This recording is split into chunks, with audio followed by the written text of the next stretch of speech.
রাজধানীর অধিকাংশ রেস্তোরাঁয় নেই ফায়ার লাইসেন্স, মানছে না বিল্ডিং কোড। মৌসুমি অভিযান নয়, স্থায়ী সমাধানের তাগিদ।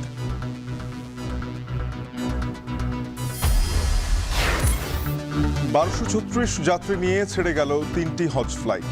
আগের চেয়ে ভোগান্তি কম ও নির্বিঘ্নে যাত্রায় খুশি হজযাত্রীরা।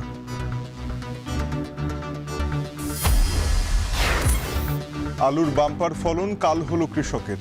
বগুড়ায় 10 থেকে 12 টাকা কেজি বিক্রি। ট্রান্সশিপমেন্ট বন্ধে আলু রপ্তানি ব্যাহত। পানি সংকটে রাজশাহীতে 10,000 হেক্টরে কমেছে বোরো আবাদ।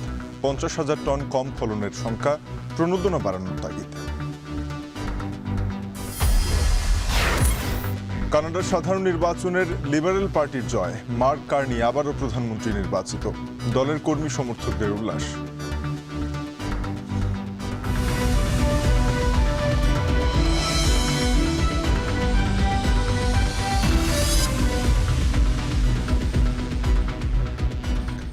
স্বাগত। এখন বাণিজ্যে। পুরো আয়োজন আপনাদের সাথে থাকবো আমি তানজিম শাফিন।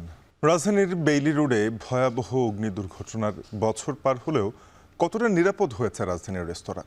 ঘটনার পর মিডিয়া ডেকে ভ্রাম্যমাণ আদালত পরিচালনা সহ তোড়জোড় শুরু হলেও তা মিলিয়ে গেছে সময়ের সঙ্গে।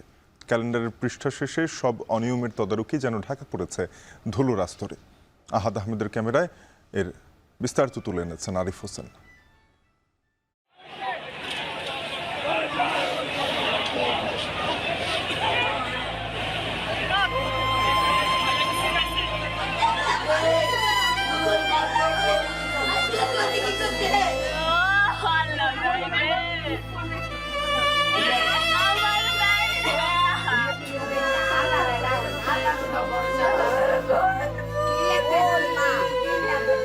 46 প্রাণের বিনিময়ে রাষ্ট্রের অবহেলা চোখে আঙুল দিয়ে দেখিয়েছিল বেইলি রোড। মৃত প্রাণের শরীরে পুড়ে যাওয়া ক্ষত দেখে সেদিন আটকে উঠেছিল পুরো বিশ্ব। নড়েচড়ে বসেছিল রাষ্ট্র কাঠামো।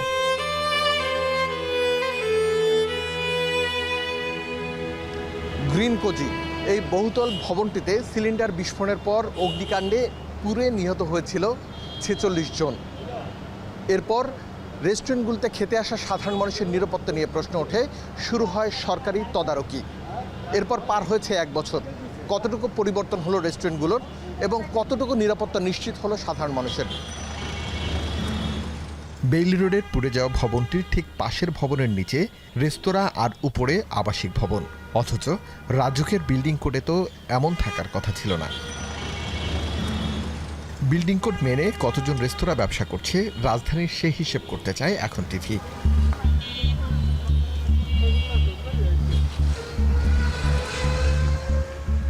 শুরুটা মিরপুর থেকেই করা যাক। এখানে ব্যাঙের ছাতার মতো ছড়িয়েছে রুফটপ রেস্তোরাঁ। অধিকাংশ রেস্তোরাঁয় নেই ফায়ার লাইসেন্স। এবার গন্তব্য ধানমন্ডিতে। এই এলাকায় রেস্তোরাঁর কোনো অনুমোদন দেয়নি রাজুক। অথচ রেস্তোরাঁর সাইনবোর্ডের কারণে এই ভবনটির নাম বের করাই কঠিন। লাইনে দাঁড়িয়ে এই ভবনটির 10টির বেশি রেস্তোরাঁয় খেতে যায় মানুষ। এখানে কোনো বিল্ডিং এখন নিরাপদ নেই। যখন দুর্ঘটনা ঘটে তারপর নিরাপত্তার কথা চিন্তা ভাবনা হয়। আমি যেখানে হাঁটবো, যেখানে বসবাস করব, রাস্তায় যাচ্ছি, বাসে যাচ্ছি, আমার গাড়িতে যাচ্ছি, কোনোটাই তো নিরাপদ নয়। এত মানুষ, লিফট মাত্র 2টি। অগ্নি দুর্ঘটনা হলে নামার উপায় কি? এখানে ফায়ার এক্সিট কোনটা? এটা ও বাড়ি যেমন নতুন বানাইছে ওদিকে বিষয় এটা একটা আছে, বের হইতে পারে। এখন দরজা করছে কি? দরজা মনে তো করে না। দরজা করে নাম তো দেখি নাই কাউরে। সিঁড়ি কেটে রাখছে। সিঁড়ি করে রাখছে। হ্যাঁ, লোয়ার সিঁড়ি কেটে রাখছে। মানে সিঁড়ি করে রাখছে, দরজা করে নাই। না। আবারও শুভঙ্করের ফাঁকি। যেন কাজীর গরু, কিতাবে আছে গোয়ালে নেই অবস্থা। বানাইছে তো এই জন্যে, নামার জন্য বানাইছে তো এই জন্য, আমরাও তো বুঝি, কিন্তু আছে কিনা এখান থেকে তো বোঝা যায় না। নাই এটা বানাইছিল টেকনিক্যালি ওই সিস্টেম করে বানাইছিল, ওইটা এখন ওইটা সব বন্ধ করে দিচ্ছে। ধানমন্ডির বেশ কয়েকটি ভবন অগ্নি ঝুঁকিপূর্ণ হিসেবে চিহ্নিত করেছিল ফায়ার সার্ভিস। তবে কেউ শোনেনি তাদের কথা। কোনো অবস্থাতেই সম্ভব না ফায়ার সার্ভিস নৈরাজ্য বন্ধ করা। বিশেষ করে সিটি কর্পোরেশন আছে, রাজুক আছে এবং বিভিন্ন সংস্থা আছে তার সাথে জড়িত। সবার সম্মিলিত প্রচেষ্টায় যদি আমরা সবাই কাজ করতে পারি, একই একটা প্ল্যাটফর্মে কাজ করতে পারি, তাহলেই আমরা দুর্ঘটনার ক্ষেত্রে আমরা অনেক ক্ষেত্রে এগিয়ে যেতে পারি। রাজধানীর বহুতল ভবনের দিকে তাকালেই মনে হবে রুফটপ রেস্তোরাঁর মেলা, যেন দেখার কেউ নেই। কি দায়িত্ব পালন করছে রাজুক? চুলে আগে ওইরকম আগুন ধরছে, ওই জায়গায় গেছে, কিছু দোকান বন্ধ করে দিছে, বাট ইট ইজ কোনো প্ল্যানিংয়ে হয়নি। এটা আমি দায়িত্ব নিয়ে বলছি, এটা রাজুকের উচিত ছিল যে অ্যাকচুয়ালি জিনিসগুলো পুরো লিস্ট করা, যে এই বিল্ডিংগুলোর পারমিশন কিসের, এগুলো কী অবস্থা, এই জিনিসটা আমাদের করতে হবে। আমরা সেই কাজটা এখন করতেছি। রাজুকের মৌসুমী উদ্যোগে প্রায় বিপাকে পড়তে হয় রেস্তোরাঁ ব্যবসায়ীদের। ভয় না দেখিয়ে স্থায়ী সমাধান চান তারা। কোনো একটা দুর্ঘটনা ঘটলে ওই তৎসংশ্লিষ্ট অথরিটিগুলোর একটা ব্যবসার সুযোগ হয়ে যায়। আমাদের যে কোনো মহৎ উদ্দেশ্য নিয়ে কোনো আমাদের আপত্তি নাই, কিন্তু এই যে লক্ষ লক্ষ লোকের কর্মসংস্থান, এই যে এখন আবাসিক অনাবাসিকের নামে আবার চাঁদাবাজি শুরু হবে, আবার আমাদের উপর খরচ নেমে আসবে। ভোজন রসিক বাঙালির খাবার বিনোদন নিরাপদ রাখতে কথায় নয়, কাজে প্রমাণ দেওয়ার আহ্বান রাজধানীবাসীর। আরিফ হোসেন, এখন, ঢাকা। মধ্যরাতে 400-র বেশি যাত্রী নিয়ে ছেড়ে গেল প্রথম হজ ফ্লাইট। প্রথম দিন 10টি ফ্লাইটে ঢাকা ছাড়বে 4000-এর বেশি হজযাত্রী। বিগত বছরগুলোর চেয়ে ভোগান্তি কম ও নির্বিঘ্নে যাত্রা করতে পারায় সন্তুষ্টি দেখা গেছে হজযাত্রীদের মাঝে। বিমান উপদেষ্টা বলেন, শিডিউল জটিলতা দূর করতে যা করা দরকার তাই করা হবে। এবার নিরাপদ যাত্রার জন্য সরকারি বেসরকারিভাবে কাজ করছে প্রায় 2000 গাইড। আরও জানাচ্ছেন জাওয়াদ মাহমুদ। রাজধানীর আশকোনার হজ ক্যাম্পে আসা এই মানুষগুলোর হৃদয় জুড়ে মক্কা, মদিনার মিনা আরাফা। সৃষ্টিকর্তার সান্নিধ্য লাভের হাহাকার তাদের হৃদয়ে জাগায় স্পন্দন। এ সকল হজ যাত্রীদের মন আলোড়িত হয় আরাফাতের ময়দানে সমস্বরে লাব্বাইক আল্লাহুম্মা লাব্বাইক ধ্বনি বলার অপেক্ষায়।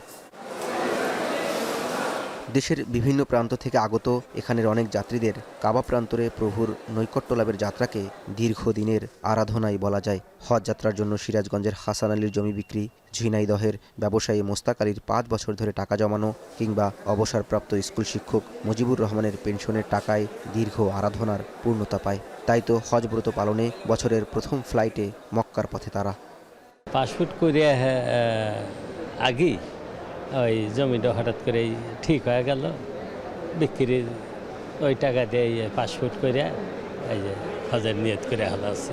4-5 বছর ধরে অল্প অল্প করে জমিয়ে, তারপরে তো একটা টাকা এক জায়গায় করে, তারপরে শারীরিকভাবে মানসিকভাবে সব দিক থেকে প্রস্তুতি নিয়ে তারপরে আল্লাহর রহমতে সৌদি উদ্দেশ্যে বাড়ির থেকে সেভাবে প্রস্তুতি নিয়ে বেরোয়েছি। 2024 সালে আমি পেনশনের পুরো টাকা উত্তোলন করেছি এবং উত্তোলন করার পরেই আমার এই স্বপ্নটা পূরণ হয়েছে এবং আমি হজে যাওয়ার পুরোপুরি সিদ্ধান্ত নিয়েছি। পরম আরাধ্য তীর্থযাত্রার আনন্দ তাদের নিঃসন্দেহে আছে, তবে বিদায় বেলায় স্বজনদের আলিঙ্গন, ডুকরে কেঁদে ওঠা চোখ জানান দেয় মনের গহীনে স্বজনদের রেখে দূর ভূমে যাওয়ার বেদনাও সঙ্গী হয়ে আছে তাদের। এসব কিছুকেই তারা দেখছেন প্রভুর সন্তুষ্টি লাভের ত্যাগ হিসেবে। বিদায় দেওয়ার সময় তারা খুশি মনে বিদায় দিয়েছেন, তাদেরও কষ্ট লাগছে, আমাদেরও কষ্ট লাগছে। এখন বলছি যে যেহেতু আমরা দিনের রাস্তায় যাচ্ছি, তোমরা ঠিকও নামাজ কালাম পড়বা। একটু তো খারাপ লাগারই কথা, তারপরেও কি করব, সেটা তো মনে করেন আমি তো আমার জীবনটাই তো মনে করেন বিলাই দিলাম। আল্লাহর পথে যে ফেলে যাইতেছি ওই চিন্তাই করতে হবে যে আল্লাহ তুমি আমার ভালো মতো সুস্থ মতো জানি আল্লাহ তুমি হজটা করতে দাও। বিগত বছরগুলোতে যাত্রাপথে ভোগান্তি, যাত্রীদের নানাবিধ অভিযোগ শোনা গেলেও এবারের চিত্র কিছুটা ভিন্ন। বিমানবন্দরে ইমিগ্রেশনের পূর্ব মুহূর্তে হজ যাত্রার আয়োজন নিয়ে স্বস্তি প্রকাশ করতে দেখা গেল হজ যাত্রীদের। সব কিছুই বেটার, আমি 17 হজ করছি তো এবার আরও অনেক বেটার। আমাদের সবগুলো কাজ সুন্দরভাবে হয়েছে এবং কোনো যানজট ছিল না, কোনো কিছু ছিল না। এন্ট্রেন্সটাও খুব সহজ ছিল, এক্সিটটাও খুব সুন্দরভাবে আমরা করে আসছি। ব্যবস্থাপনা খুবই ভালো। এখন আমরা যে মোটামুটি ওইখানে আমাদের জন্য খুব সুব্যবস্থা ছিল এবং খুব তাড়াতাড়ি সব সার্ভিস আমরা পাচ্ছি। এবার হজ ব্যবস্থাপনাকে নির্বিঘ্ন করতে সরকারি পর্যায়ে 112 জন এবং বেসরকারি পর্যায়ে 1743 জন গাইড দায়িত্ব পালন করবেন। পাশাপাশি 70 জন মুআল্লেম হজ যাত্রীদের সার্বিক সহায়তা করবেন। জাওয়াদ মাহমুদ, এখন, ঢাকা। পবিত্র হজ পালনে শুরু হয়েছে হজ ফ্লাইট, যা চলবে 31 মে পর্যন্ত। এখন পর্যন্ত 1236 যাত্রী নিয়ে ছেড়ে গেছে 3টি হজ ফ্লাইট। হজযাত্রার আরও বিস্তারিত জানাতে রাজধানীর আশকোনা হজ ক্যাম্প থেকে যুক্ত হচ্ছেন সহকর্মী শাহিনুল ইসলাম সাগর। সাগর জানাবেন আজ কতটি ফ্লাইট রয়েছে, তাতে কতজন যাত্রী হজের উদ্দেশ্যে ঢাকা ছাড়বেন?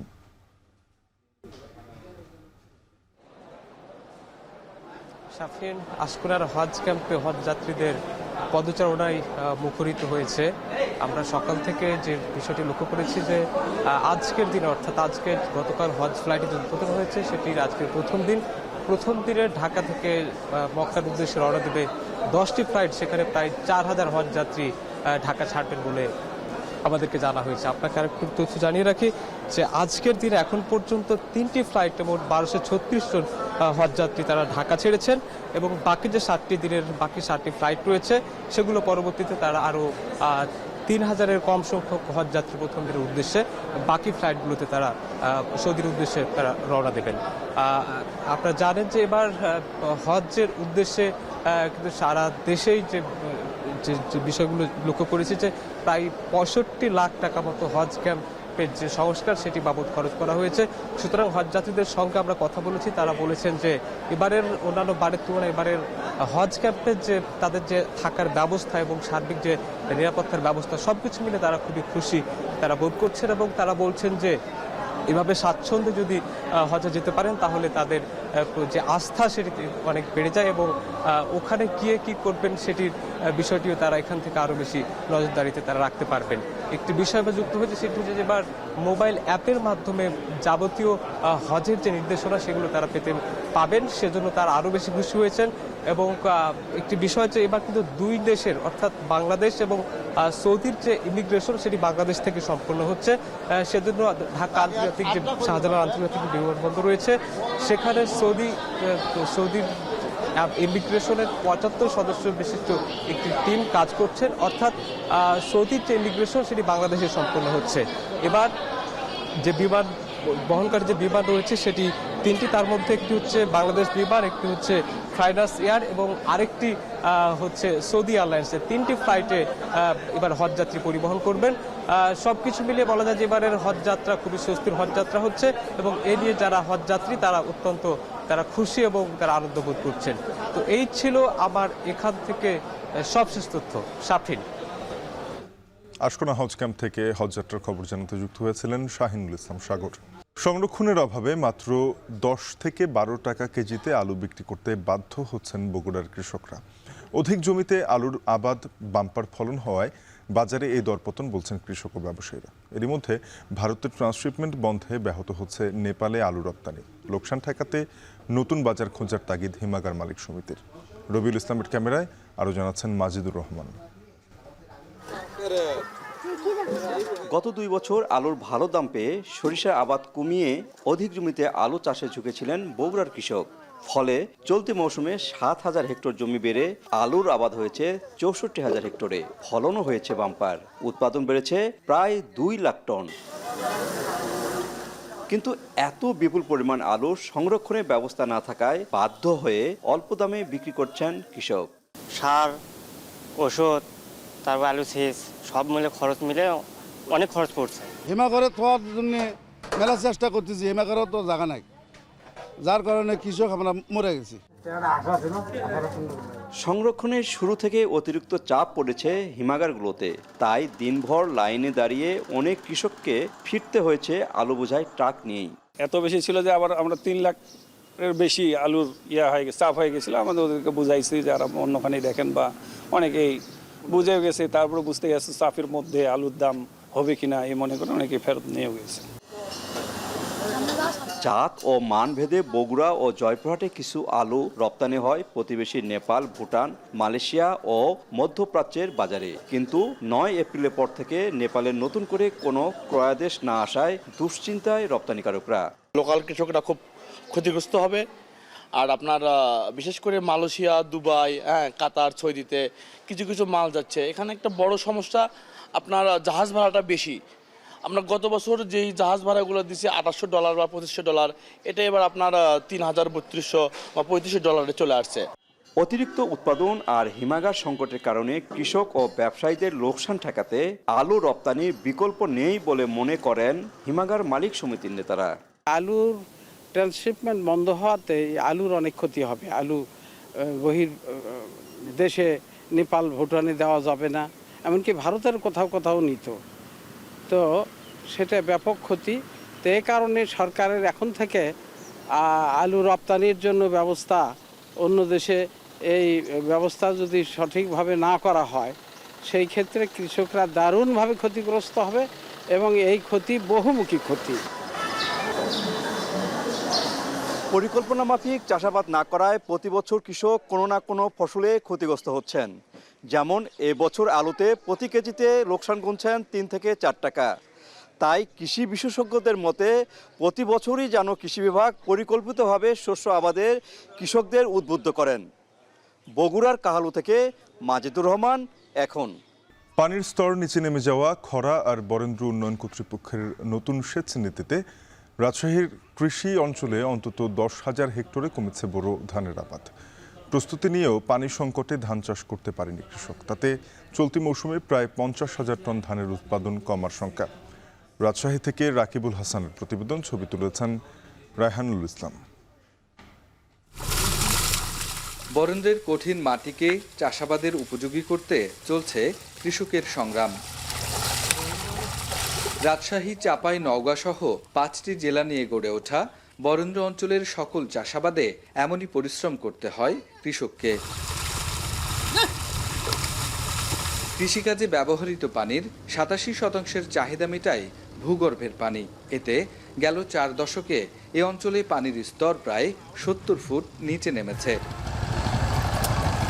পানির স্তর নিচে নেমে যাওয়ায় বরেন্দ্র এলাকার 1960টি সেচ পাম্পে পর্যাপ্ত পানি মিলছে না। পরিস্থিতি সামাল দিতে প্রতিটি পাম্প দিয়ে 100 হেক্টরের পরিবর্তে 40 হেক্টর জমিতে সেচ দেওয়ার সিদ্ধান্ত নেয় বরেন্দ্র উন্নয়ন কর্তৃপক্ষ। সর্বোচ্চ তুমি বছরে 1960 ঘন্টা পানি পাম্প করতে পারবা, তাহলে সাস্টেনেবল থাকবে। তার জন্য পারবা, কিন্তু এটা আনসাস্টেনেবল হয়ে যাবে। পুরো এলাকাটাতে আইডেন্টিফাই হচ্ছে কোন কোন টিউবের আমাদের সমস্যা, এবং এই করে আমরা 1960-এর বেশি যাব না। এবং সেই জন্য এবার আমাদেরকে কিছু এলাকাতে কমাতে হয়েছে। উঁচু বরেন্দ্র এলাকার অধিকাংশই ধূসর, ফাঁকা। ধান ক্ষেতের সবুজ পড়ে আছে এক কোণে। ভূপরিস্থ পানির আধারের পাশ জুড়ে কিছু জমিতে আছে বোরোর আবাদ। অনেক কৃষক বীজতলা করেও পানি সংকটে ধান রোপণ করতে পারেননি। তাতে 24-25 মৌসুমে রাজশাহী অঞ্চলের লক্ষ্যমাত্রার চেয়ে 10,000 হেক্টর কমে 3,65,000 হেক্টর জমিতে বোরো চাষ হয়েছে। ধান লাগাতে পারা যায়নি। ধান না লাগালে আমাদের এই এলাকার সমস্যা, যে ধান খাই আমরা, পাতন বিক্রি করি, কিন্তু এটা পাচ্ছি না। বেকার পানি মানে আমরা পাচ্ছি না নিচে থেকে তুলতে। হ্যাঁ, আর আমাদের যে বড় রকমের যে পাম্পগুলো ছিল আবাদ করতাম, ওগুলোতেও খুব ভালো পানি সাপ্লাই দিচ্ছে না। এই অবস্থায় পানির ঘাটতিতে বোরো চাষ থেকে সরে আসা কৃষক ঝুঁকছেন বিকল্প শস্যে। তাতে লাভের অঙ্কে ঘাটতির কথা বলছেন তারা। আর এখন যারা লাগাচ্ছে এতে ধানের ফলন ভালো আসবে না, এর লস হবে। আর মাটি কি ফেলে রাখবে, আর মাটি ফেলে রাখতে পারছে না। এখন মাটি ফেলে রাখলেও তো একটা সমস্যা, ঘাস হয়ে যায় অতিরিক্ত। পানির সমস্যা লেগে আমরা ধান ফসলটা কম করছি। এই আপনার এই শাকসবজি এগুলা, রাইস শস্য এগুলা বেশি করছি। তবে হুট করে কৃষককে কোনো সিদ্ধান্ত চাপিয়ে না দিয়ে পরিকল্পিত কৃষি ব্যবস্থাপনা আর প্রণোদনা বাড়ানোর তাগিদ বরেন্দ্র গবেষকদের। আলু এবং ভুট্টার জনপ্রিয়তা বাড়ছে, যার ফলে আমার কিছুটা কি বলা যায় বোরো আবাদের, যেহেতু পানির পরিমাণটা বেশি লাগে, সেই জন্য একটু 11,000 হেক্টর কম হয়েছে। বরেন্দ্র প্রকৃতিকে না জেনে হঠাৎ করে আমরা চাপিয়ে দিয়েছি পানি তোলার যে প্রকল্প, এবং পরবর্তীতে আমরা হঠাৎ করে আবার বন্ধ করে দিচ্ছি। অনেক কৃষক ক্ষতিগ্রস্ত হয়ে যাচ্ছে। আমাদের এটা অবশ্যই সেটা গুরুত্ব দিতে হবে, কৃষকের কথা, এবং একই সঙ্গে তাদের যে ক্ষতিগ্রস্ত হয়ে যাচ্ছে সেটাতে প্রণোদনা বাড়াতে হবে। রাজশাহী অঞ্চলে চাষাবাদে পানি সরবরাহ নিশ্চিতে নতুন করে খাল খনন করছে বরেন্দ্র উন্নয়ন কর্তৃপক্ষ। এতে ভূপরিস্থ 13% পানির যোগান 30% উত্তীর্ণ হবার আশা প্রতিষ্ঠানটির। রাকিবুল হাসান, এখন, রাজশাহী। নওগাঁয় হিমসাগর, ল্যাংড়া, আম্রপালির সাথে এবার নতুনভাবে শুরু হয়েছে মিয়াজাকি আমের চাষ। তবে আমের ফলন ভালো হলেও বৈরী আবহাওয়ায় আমের যথাযথ পরিচর্যা ও বাজারজাতকরণ নিয়ে শঙ্কিত চাষিরা। এ নিয়ে আরও জানাতে নওগাঁর বদলগাছির আমবাগান থেকে যুক্ত হয়েছেন সহকর্মী মাজেদুর রহমান। মাজেদ, জানাবেন আম চাষিরা কী ধরনের সমস্যার মুখোমুখি হচ্ছেন, আম উৎপাদনের লক্ষ্যমাত্রা নিয়ে কৃষি বিভাগ কি বলছে? শাফিন, আপনি জানেন যে আর 1 মাস পরে মধু মাস জ্যৈষ্ঠ আসবে এবং জ্যৈষ্ঠতে কিন্তু এই যে রসালো আম, সে আমটা কিন্তু সবার বাড়ি বাড়ি যাবে এবং সবাই আমটা খাবে। আর এই আম চাষে কিন্তু নওগাঁ অনেকটা এগিয়ে এসেছে এবং প্রায় 30,000 হেক্টর জমিতে কিন্তু এবারে আম চাষ হয়েছে, যেখানে আমের যে লক্ষ্যমাত্রা নির্ধারণ করা হয়েছে সেখানে প্রায় 3 লাখ মেট্রিক টন আম উৎপাদন হবে এবং এখানে যে আমের যে অর্থমূল্য সেটি প্রায় 3,000 কোটি টাকা হবে, এরকমই ধারণা করছেন এখানকার আম চাষিরা। আর এখানে যে বাগানগুলো রয়েছে সে বাগানগুলোতে এবারে কিন্তু যখন খরা ছিল সে খরার সময় কিন্তু আম অনেকটা পড়ে গেছে এবং এরপরে কিন্তু আবার আমটা যখন একটু বৃষ্টি হয়েছিল সে আমটা কিন্তু আবার গাছে গাছে কিন্তু বেশ ভালো, যেগুলো আম আছে সেগুলো কিন্তু আমরা দেখতে পাচ্ছি যে প্রচুর পরিমাণে আম কিন্তু এখনও বাগানে রয়েছে। তবে সামনে যে কালবৈশাখী ঝড় এবং বিভিন্ন দুর্যোগের কারণে কখনো যদি আমের ফলন বিপর্যয় ঘটে সেখানে কিন্তু কৃষকরা ক্ষতিগ্রস্ত হবে। আর এখানে যে কৃষকরা যেটি বলছেন সেটি কিন্তু যে আম যখন নামানো হয় সেই ক্ষেত্রে কিন্তু এখানে যে আমের বাজার, সে বাজারটা কিন্তু কখনো তারা ধরতে পারে না, কখনো পাইকার আসেন কখনো পাইকার আসেন না, সেক্ষেত্রে কিন্তু অনেক কম দামে কিন্তু আম বিক্রি করতে তারা বাধ্য হন। তাই তারা এখানকার কৃষকরা যেটি চাচ্ছেন সেটি হলো এখানে আম সংরক্ষণের জন্য কোনো সরকারিভাবে যদি ব্যবস্থা রাখা হয় তাহলে তাদের ভালো হবে। আর এখানে নওগাঁ থেকে কিন্তু বিদেশেও আম যাচ্ছে এখন, সেটি হচ্ছে মধ্যপ্রাচ্য এবং ইউরোপের কিছু কিছু দেশে কিন্তু নওগাঁর আমগুলো যাচ্ছে এবং তাদের একটা নির্দিষ্টভাবে সে চাষটি করা হচ্ছে, যেখানে হাইজেনিকভাবে কোনো যে কীটনাশক পরিমিতভাবে কীটনাশক এবং যেভাবে আম চাষ করা দরকার সেভাবে কিন্তু তারা আম চাষ করছেন। এখানে অনেকগুলো বাগান রয়েছে, সেই বাগানগুলোতে এইভাবে কিন্তু আম চাষ হচ্ছে। আর এই আম কিন্তু যেহেতু বরেন্দ্র এলাকা, সে আগে যে ফসলগুলো কম হতো সে জমিগুলোতে কিন্তু আম চাষের দিকে কৃষকরা ঝুঁকছে এবং প্রতি বছরে কিন্তু যে জমি সে জমির পরিমাণ বাড়ছে, আম চাষির সংখ্যা বাড়ছে।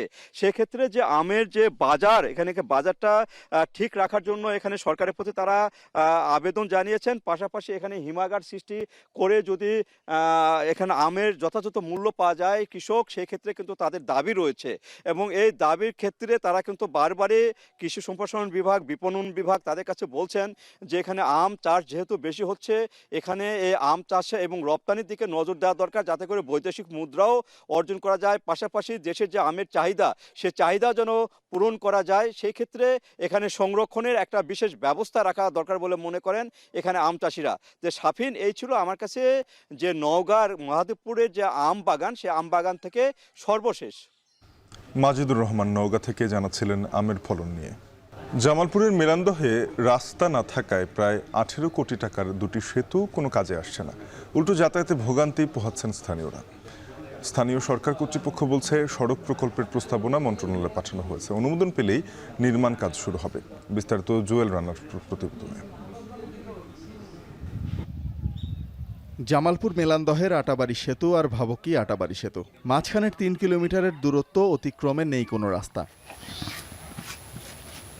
উপজেলার চরাঞ্চল বেষ্টিত নলের চর পলিশা ও ভাবকি সহ আশপাশের এলাকার সাথে জেলা শহরের যোগাযোগ ব্যবস্থা খুবই নাজুক।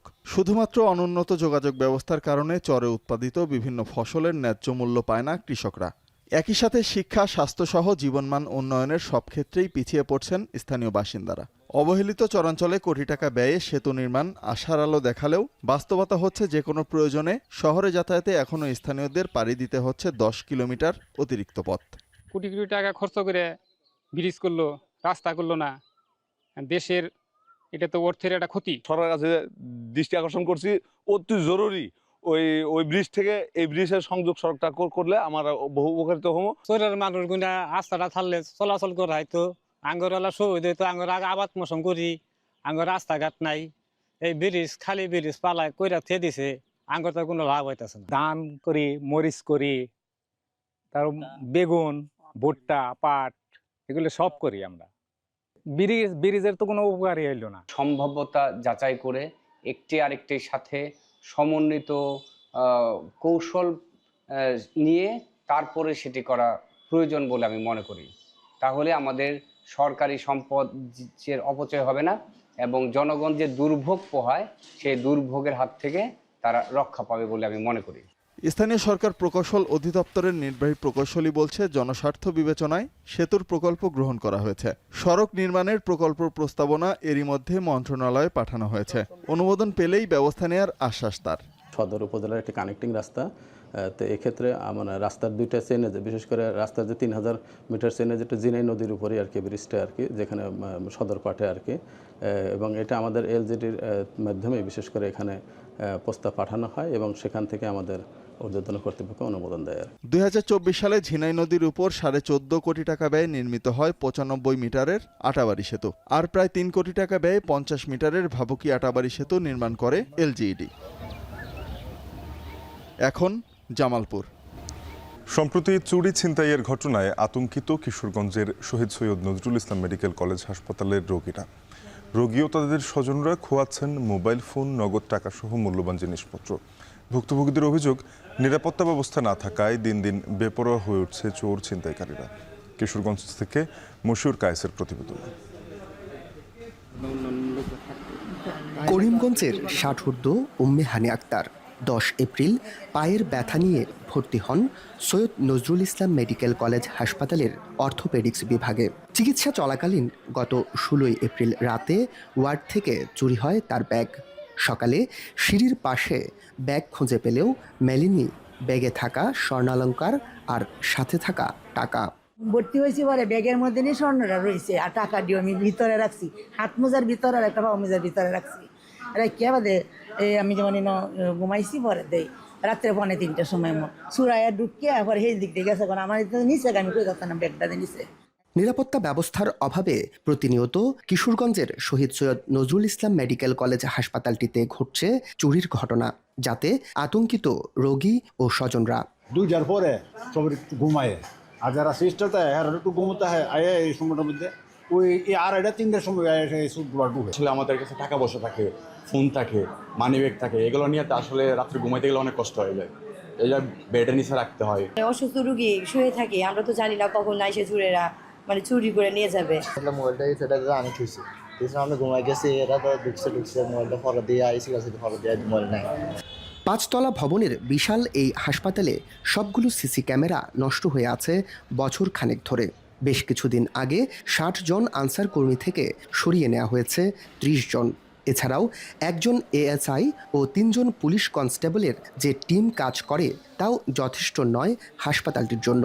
খোদ হাসপাতাল কর্তৃপক্ষ বলছে, দুর্বল নিরাপত্তা ব্যবস্থার কারণে বাড়ছে চুরি ছিনতাইয়ের মতো ঘটনা।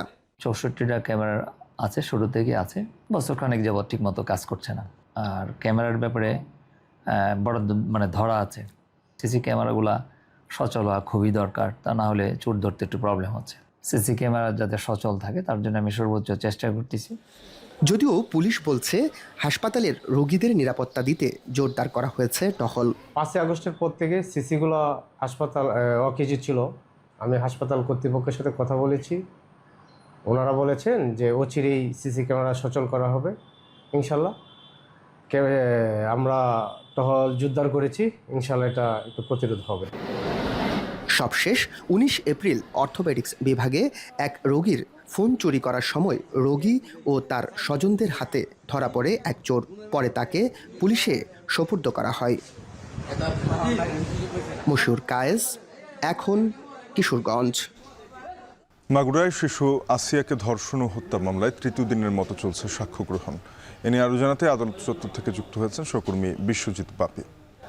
বাপি, আজ কারা সাক্ষ্য দিচ্ছেন, এই মামলার বিষয়ে আমাদেরকে বিস্তারিত জানাবেন।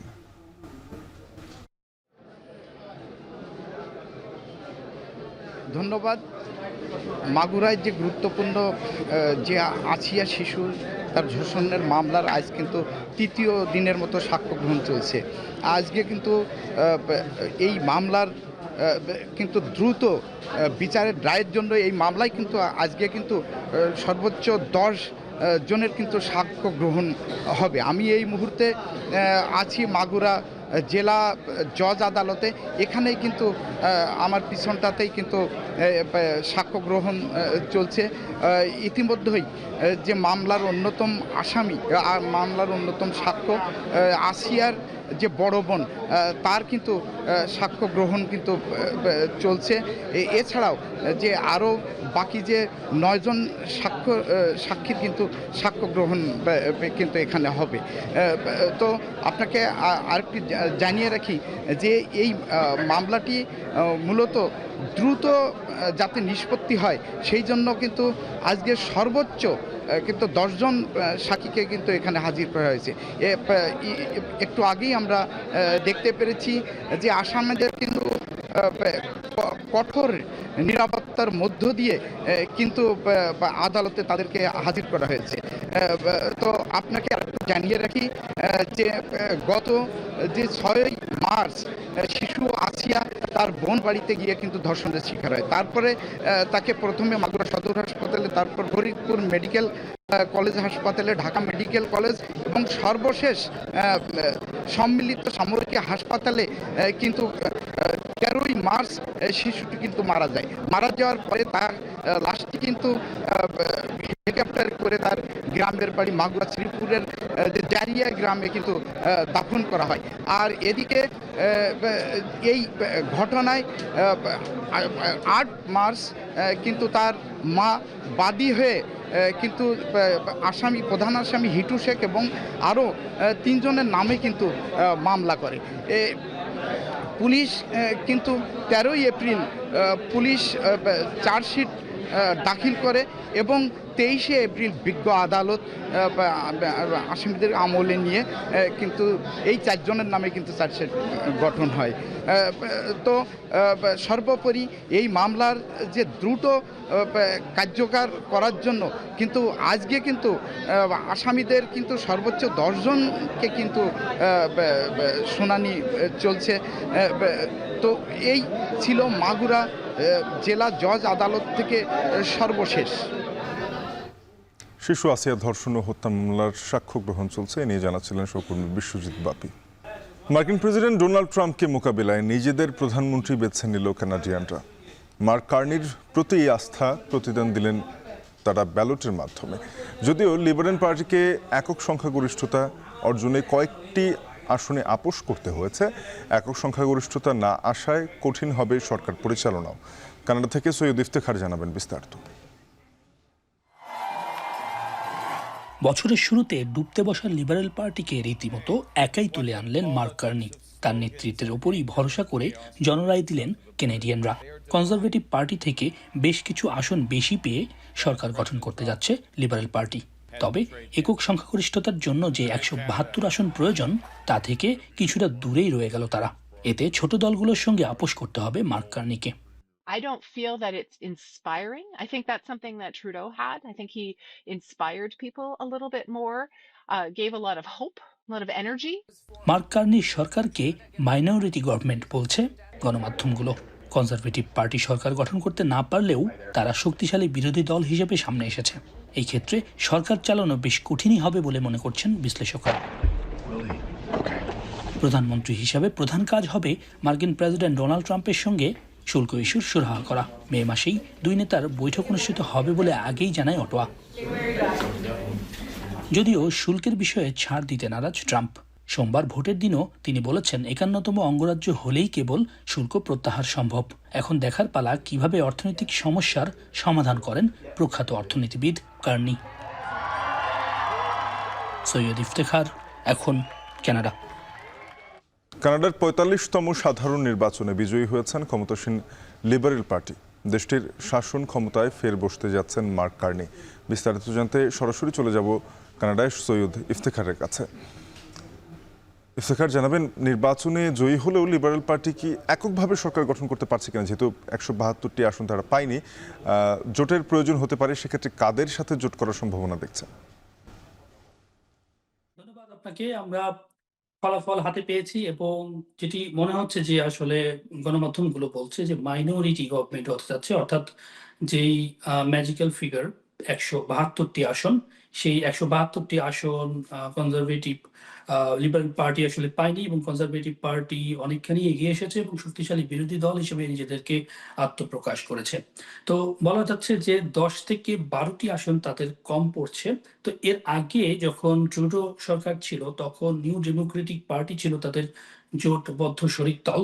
এবার তারা তাদের সঙ্গে আগেই সম্পর্ক ছেদ করেছে। সুতরাং বলা হচ্ছে যে নিউ ডেমোক্রেটিক পার্টি আবারও লিবারেল পার্টির সঙ্গে আসলে যোগ দিবে কিনা সেটি নিয়ে একটি সংশয় রয়েছে।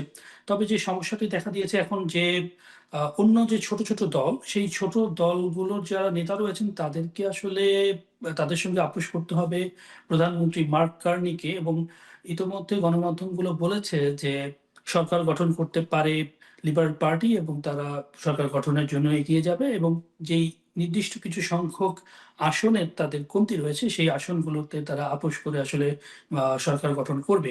এবং যেটি মনে হচ্ছে যে এখনো কিছু কিছু আসনে আসলে ভোট গণনা চলছে, তো সুতরাং আরো কয়েকটি আসন হয়তো বা যোগ হতে পারে ঝুলিতে।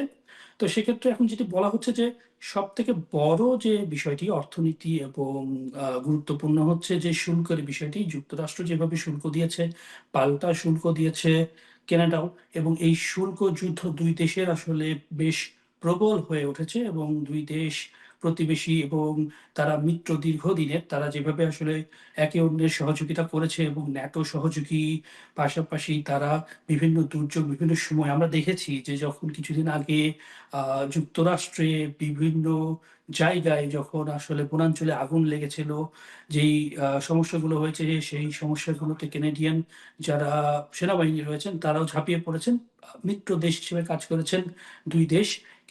কিন্তু ডোনাল্ড ট্রাম্প আসার পরে আসলে এই সংকটের শুরু, তখন আসলে জনপ্রিয়তাহীনতায় জনপ্রিয়তাহীনতায় জাস্টিন ট্রুডোকে আসলে সরে যেতে হয়, এবং জাস্টিন ট্রুডো সরে যাওয়ার পর আসলে মানুষ ভাবেনি যে এত স্বল্প সময়, অর্থাৎ 2.5 থেকে 3 মাসের সময়ের মধ্যে এইভাবে জনপ্রিয়তা নিয়ে মার্ক কার্নি যে আবারও এগিয়ে আসবেন, এবং মার্ক কার্নি যে টানা চতুর্থবারের মতো যে লিবারেল সরকার গঠন করতে পারবে সেটি আসলে কারো কল্পনাতেই ছিল না শুরুতে।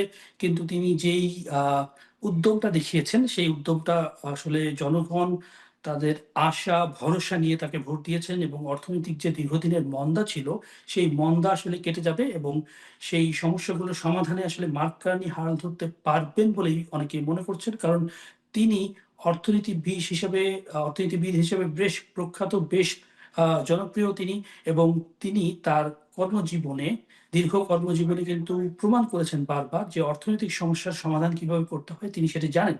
তো সেক্ষেত্রে পিয়েরে পলিয়েভ যিনি রয়েছেন কনজারভেটিভ পার্টির নেতা, তাকে তিনি অনেকটাই কোণঠাসা করেছেন। তবে সবথেকে বড় কথা হচ্ছে আসন সংখ্যায় কিন্তু কনজারভেটিভ এগিয়েছে এবং মাইনরিটি গভর্নমেন্টের দিকে এগিয়ে যাচ্ছে লিবারেল পার্টি। আরেকটি ছোট্ট একটি বিষয়, সেটি হচ্ছে যে কনজারভেটিভ পার্টির নেতা পিয়েরে পলিয়েভ তিনি কিন্তু নিজ আসনে হেরে যেতে বসেছেন। এখন বাণিজ্য শেষ করবো, যাবার আগে শিরোনামগুলো আরেকবার। রাজধানীর অধিকাংশ রেস্তোরাঁয় নেই ফায়ার লাইসেন্স, মানছে না বিল্ডিং কোড। মৌসুমী অভিযান নয়, স্থায়ী সমাধানের তাগিদ।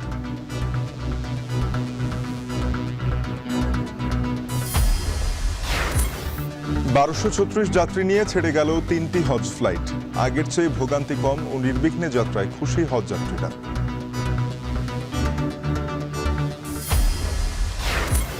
আলুর বাম্পার ফলন কাল হলো কৃষকের। বগুড়ায় 10 থেকে 12 টাকা কেজিতে বিক্রি। ট্রান্সশিপমেন্ট বন্ধে আলু রপ্তানি ব্যাহত।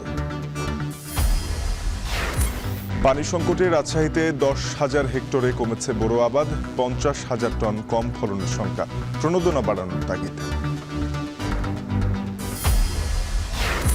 কানাডা সাধারণ নির্বাচনের লিবারেল পার্টির জয়। মার্ক কার্নি আবারও প্রধানমন্ত্রী নির্বাচিত, দলের কর্মী সমর্থকদের উল্লাস।